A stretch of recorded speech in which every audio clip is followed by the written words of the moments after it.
Hello and welcome back to Crystal One on my YouTube channel. It's good to see you. We happen to be at the Kibo Lounge at Machame Health Club in Naguru, and I'm excited for this interview. I have a media personality, breakfast show host on XFM, Likkle Bangi, joining me. She's going to talk about her music as well, and I have many questions, especially about this new single. Welcome. Thank you, Crystal. Thanks for having me. I'm so honored to be here. It's nice to have you. Your family and friends call you Melissa. Yeah. Does anyone call you Mel? Yeah. Who? My really close friends. They call you my best Mel. friend. Yeah. Okay, so Melissa Banjiran. How long have you been in radio, in media?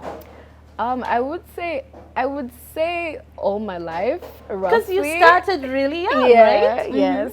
And also I was mentored by my father, the late Bangi. So I used to go with him to radio, to TV, even his gigs sometimes, of course, when it was child friendly.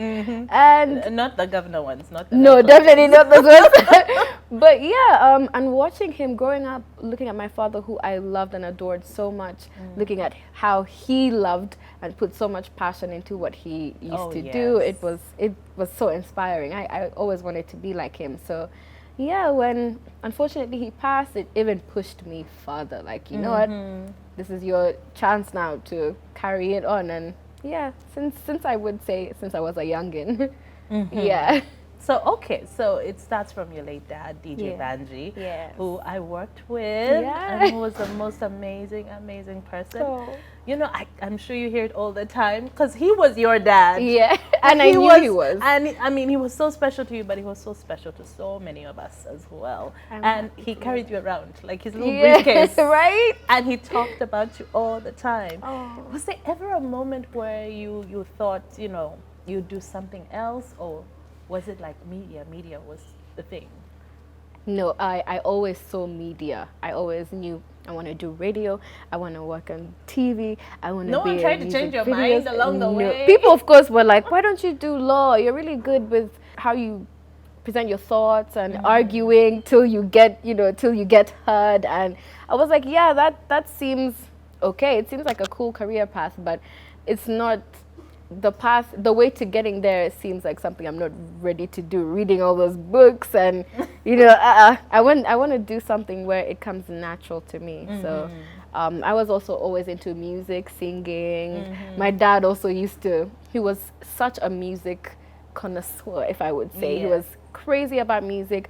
All those records, I still have them, so. And he had a collection. He had a collection, like one of a kind. So sometimes we'd sit down and watch those videos of these ladies, Beyonce, Destiny's Child, Atomic Kitten, Donna Summer, Diana Ross, all these legendary black women doing their thing. And he would tell me, you also go and sing for me. Hold this like a microphone, go and sing. And he tells me, now when you're performing, you don't be shy, be confident, stand like this, look at people, So he literally mentored me since childhood into music and media. Oh, wow, this is so fascinating. Right? To hear. He was always like, my daughter is so talented. Right. Is so talented. we were best friends. Yeah. I know that his passing affected us, so many of us. Yeah. But I can't even imagine, because how old are you, 9 at the time? I was 10. You were 10.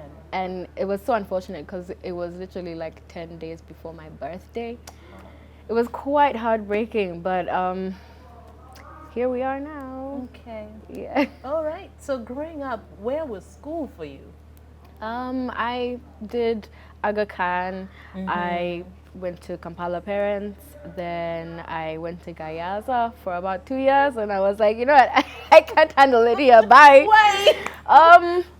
What's with the Gayaza experience? I honestly couldn't keep up with how tense it was with the academics, Okay. And I just felt like it wasn't my place. I know it sounds really crazy because I was a child. How do I know those things yet? But I just didn't feel like I fit in that school. Okay. So at the end of my second year there, I talked to my family and I went to Taiba International. And once I got there, it was like we clicked instantly. I saw that they were doing, on top of the academic side of things, they were doing co-curricular activities. And my principal, shout out to Mr. Oscar Semwea Musoke. It goes in that order. He had been pushing me since I joined Taiba. The first time he had me sing, which was in the music room, I was just hanging out with my friends and they dared me to sing. So I sang a song by Rihanna, Stay. And my friends were like, no, every year we have a theater production, you have to audition. You have to audition. So the auditions come through, I do my thing. The principal was like, you have a solo. You have a solo and you're going to kill it. So ever At since that then. point, did you want to sing?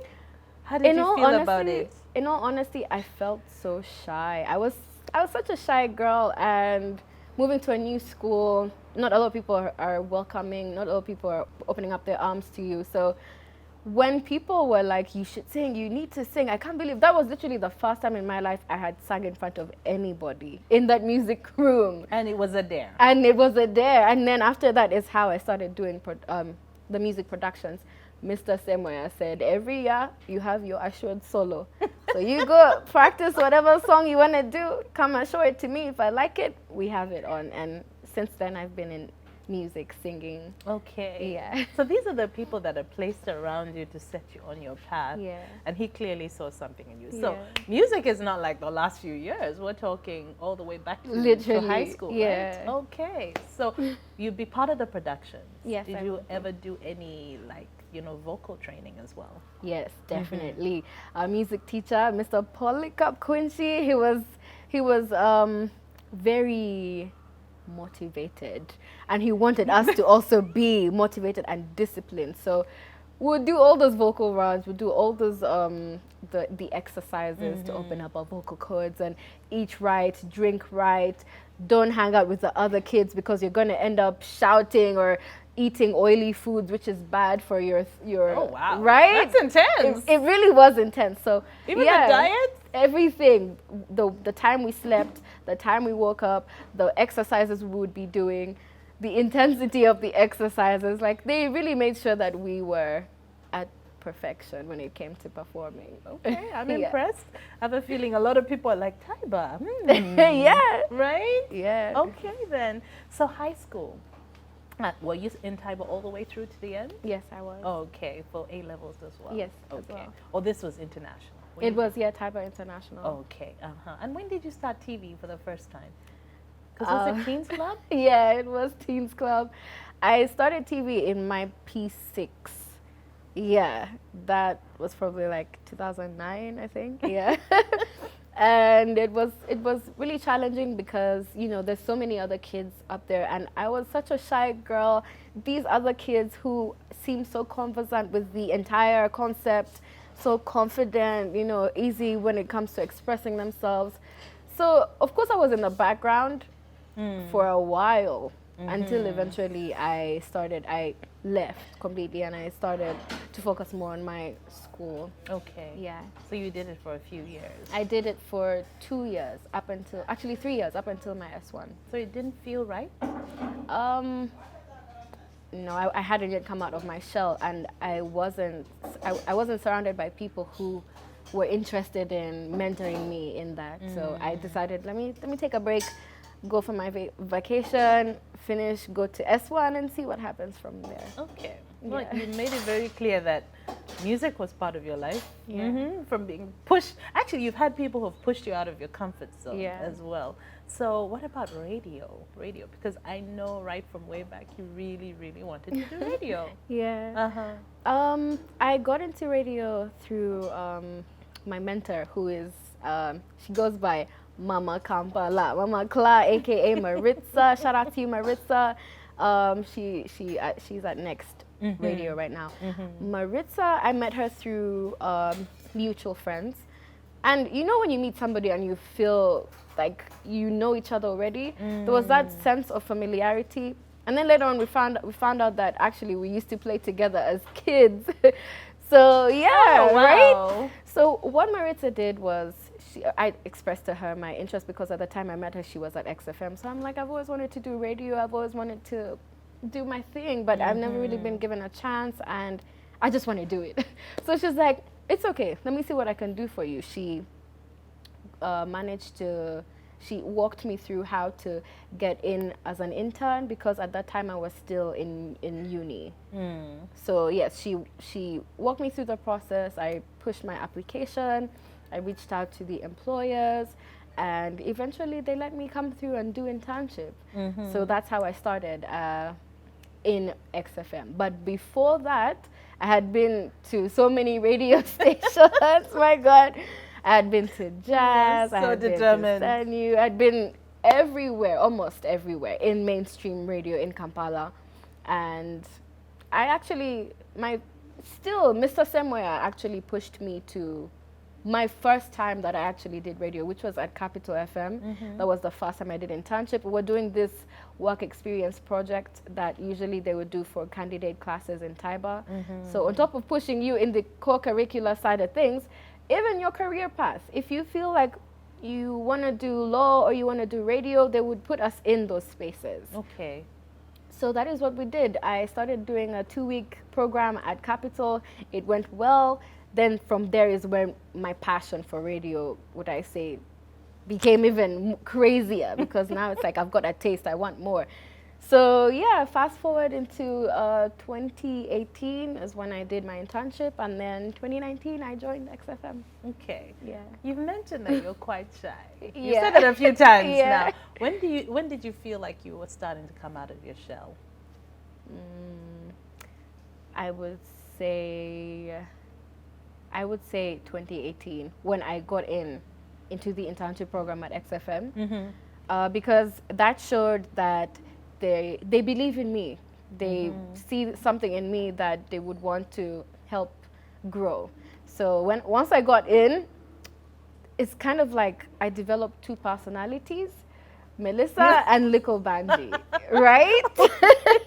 Melissa and Likkle Bangi. Yeah. Okay. So Melissa is the calm, reserved, quiet, until of course I feel comfortable enough to open up to you. Likkle Bangi is a character of her own, very sassy, very assertive, confident, not afraid to speak her mind. And I think that's where I started channeling that energy, because when you're in the media world, things are tough. You have to fight for yourself, stand up for yourself. You have to stand out. Voice your thoughts, your wishes, your dreams. Otherwise, people just keep passing you by.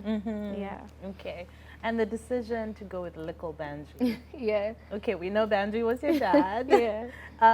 Okay, how did that happen? Actually, I used to call myself Baby Bangi. Okay, But then that's how you started out. Yeah. But then when in my vacation, my Essex vacation, I met Josh the Fixer, and I worked with him on this online show on VUCA TV. You can get it all over social media. All those clips are there. Basically, Josh is like, why do you call yourself Baby Bangi? So I explained the whole thing. My father was a legendary Bangi. So I am Likkle Bangi because I'm the younger one. I'm the baby. So he's like, but you're growing and you're not going to stay You're a not going to baby. be a baby forever. So let's find something else for that. So it's like, let's do Likkle Bangi. At first I was a bit shaken, like, why are you changing my name? Who do you think you are? But then eventually it was like, this actually sounds nice. I'm done with that. The nice little Likkle. Yeah. I'm sure it's, most people they're like, huh? What does that mean? Yeah. It's like, it's just little in patois, Jamaican. Okay. So 2 personalities. I'm always fascinated when I hear this. Like Yeah. people are like, oh, there's this side of me that's Yeah. outgoing, especially when you're on stage and stuff like that, and then, or behind the mic, and then generally the other Melissa. Chilled, yeah. Chill. Very chill. Okay, so when did you get back into music? Were you doing music all through, even when you're now starting to get back on radio and all of that? Actually, that was when I was now beginning my music journey, commercial music, making commercial music. Because before, me and a couple of friends and I set up a whole group called the Bantu Vibes Movement. Shout out to my guys, Bantu Vibes. Basically a movement, a platform where we helped people like us. We're young, we want to sing, we want to rap, produce, basically anything in art, even fashion, set design, whatever. We want to do that, but we don't have the platforms, and the mainstream industry isn't warming up to us yet. So what do?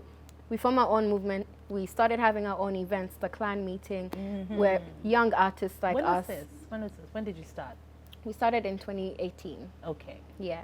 So young artists like us would come through. Every time we'd have the clan meeting, they would showcase their talents, they would rap, they'd do battles, singing, dancing, all of that. And then eventually people started to hear about us and, our music, our art, and slowly but surely I started recording commercially now, really for putting it out there on radio, not just keeping it in the archives. Was that daunting? Was that something that you saw yourself doing, or did someone also push you into it? My friends pushed me actually because I was just used to singing covers, performances from the theater productions in my high school. I was used to singing covers of other people's songs. When my friends are like, you can sing. Don't limit yourself to just being a live artist, cover artist. Record, let's go to studio. We know a couple producers. Have you met this producer? Have you met this producer? Let's go to studio. Oh, wow. Right? We went to studio, we made the songs, but unfortunately my first songs did not see the light of day. But that just pushed me to do even more and put out even more. Did you feel like they were not good enough? Did they give you feedback? Actually, what happened is the files kept going missing, sorry. Yeah. Back then we were not so knowledgeable about the music business. We didn't know that when you record music, you're supposed to keep your masters as an artist, get the stems, back them up. We didn't know that. You learn, I guess, through experience. So sometimes we'd record music and then maybe the producer's laptop gets stolen or it crashes or things like that happen. So learning from that very painful experience, now we do better. Okay. Yeah. And how would you describe yourself as a musician? I would describe myself as very sassy, I have the ability to take you to the extremities of both good and bad through the way I sing. Yeah. Yes, through my voice. I can make you feel extremes really of good nice, and bad. Yeah. Or really sad. Well, your new single, UG on Rocks, I was saying earlier, has a very sensual, very vibe. sexy vibe to it. I was like, oh, okay. Yeah, and I think given a before warning. that, your music was a little more, I don't know, soulful. Yeah. So how did you, make that switch? Did someone dare you again, or did you challenge yourself? No, my creative process it's mostly within. So for me to let my walls down, be vulnerable enough to create music or make art with you it's really big. So that was an idea that came from me. The first song that I made, I had no idea that people were gonna love it as much as they did. I was so anxious. Even what I sang about was I was in a bad place mentally. So when I received all of that love, it was like, wow, people actually like what I'm doing. Okay, I'm gonna do it again. So I don't want to do the same thing. I don't want to put myself in a box as an artist. I don't want people to say, oh, she's just R&B. I like Afrofusion. I like fusing sounds, genres, ideas. I'm also into alternative, what they call Alte Cruise or alternative Afro music. So from there, I made an Amapiano song. Then from there, I made an R&B, hip hop, and then this Afrofusion here that we have. Afrofusion, would I say dancehall, something like that. Okay. So I like to merge sounds, and it was something that came from within. Yeah. So tell me about this new single that you're pushing, this new project. When did you start on it? This song is actually a year old. I recorded it last year. I was, would I say, at the moment in a good place with somebody who I was seeing. So they made me feel happy. And I wanted to put this feeling into my music. Because I'm feeling happy, I'm feeling like I can be myself, I can be feminine. Society always makes us as women feel bad for speaking our mind, feeling sexy, feeling sexual. So it's like, let me do Expressing it. what you want. Exactly. Let me do it. So yeah, it happened like that. Was it uncomfortable to do? Was it exciting to do? It was exciting, very, because I was going into unknown waters, and I was really anxious and excited at the same time, because I wanted to see how it would work out. And shout out to my producer, Axon, and Nidario, because they came through for me. They literally, I just sung the first, would I say, first 4 lines of the song. Yeah. Like, I just had the melody, and I had written down everything, but I didn't have melodies for the rest of it. So I just sang those first 4 lines for my producer. He's like, it's okay, I know what we're gonna do. He calls the guitarist, he calls the feature artist. He's like, Dario has to be on this. It would sound so nice. So yeah, that's how it So happened. they kind of just made it happen. Yeah. So it wasn't a difficult process. No, it you would wasn't. say. Yeah. Okay. Now there are artists like I don't know, the Sades of this world, who apparently disappear from everyone for like 6 months to work on an album. Do you also need time to like go inward before you do your music? Or do you go out, pick up the vibe? Because I always find it fascinating, different people's, their creative process. Yeah. So I'm trying to understand yours. Mine varies, depending on the mood that I'm in. The good thing is that anytime, any mood, any day, I'm able to create something from scratch. Even if I'm bored, I just write a song about being bored, but in the least obvious way. You would think I'm talking about something else.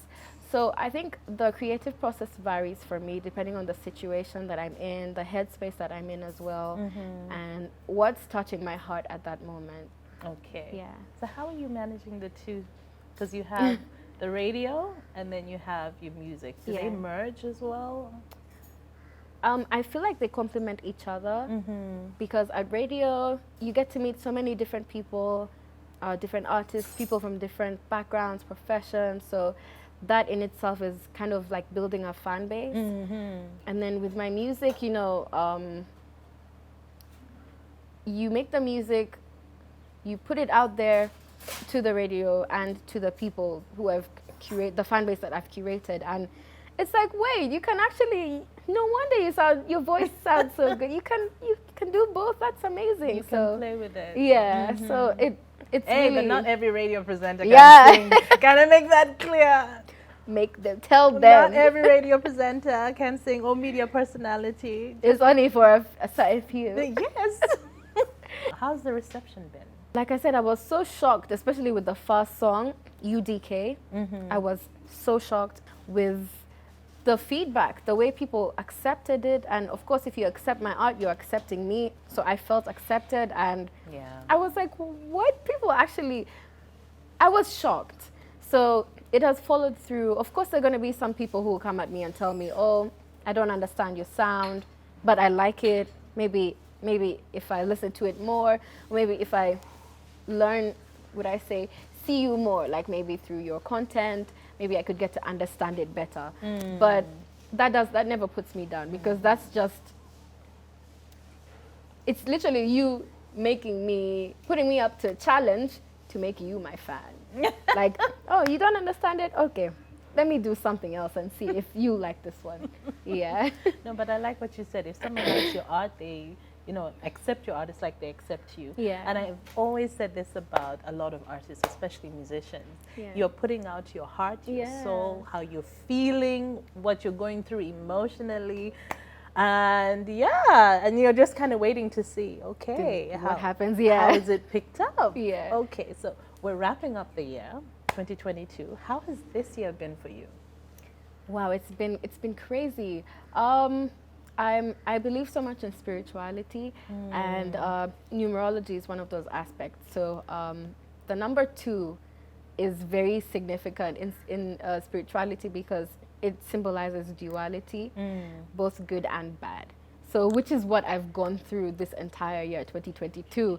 The good parts have been really good, and the bad parts have been extremely, really bad. But wow. I loved every bit of it, because everything happens for a reason, and I don't believe in coincidences. So even in that time when I got robbed twice this year, and those phones were some of my demos, my music, my money, so it sent me back quite badly. I was depressed for a while because it's like it happened the first time. Okay, I'm picking myself up. The second time, come on. So yeah, it was really bad. And then of course when that happens, you withdraw from people because you want to keep to yourself until you feel good enough to be out there. As you do that, you're missing opportunities for work. Even as you're offline, because you have no phone, you're missing opportunities for work. Yeah. People at work think you're not taking your job seriously. Yet I'm just suffering mentally. But luckily, I overcame that. I'm back online and releasing even more music than before. Sorry about that. That sucks. Yeah, it sucks, but it's okay. Well, you said that you were seeing someone who really made you feel good. So Yeah. I'm guessing there was also a bit of that, a bit of Yeah. a breakup. No, that breakup happened like the other year. Luckily, it stayed those ends. This year was Body its own language, struggle. like, Yeah. Bye. Okay, so what are you working on right now? And do you have any plans, any performances as we wrap up the year? Yes. I'm going to be performing actually this weekend at Blankets and Wine with Rickman. Shout out to Rickman. He has been one of the prominent artists who has pushed me, who has given me a platform because I'm performing on his set, Not a lot of artists, big artists do that for younger, upcoming artists. Shout out to APAS as well. I'm working on something with him. Actually, 2 songs, which we will soon be dropping. I'm also releasing my own music. Every month next year, I will be releasing a song until summer when I intend to drop an EP, which will be around June. Big plans. Big plans 2023 is looking good. Yes, it is. Well, thank you so much for coming. Thank you for having nice me. to have you, to catch up on. I've said this, I don't know, and I'm sure it makes you feel uncomfortable because like those aunties, but I still see you as little Melissa. So this is nice to see you coming into your own, right? Yes. So looking forward to the projects coming Thank up, you. your EP next year, and seeing you on stage at Blankets and Wine. Yes. Okay, so for everyone who's watching right now, where do they find you? You can find me, first of all, you can listen to me on XFM every morning, 6 a.m. to 10 a.m. I am that voice that helps you start the day. And then, of course, you can catch me all over social media, Likkle Bangi.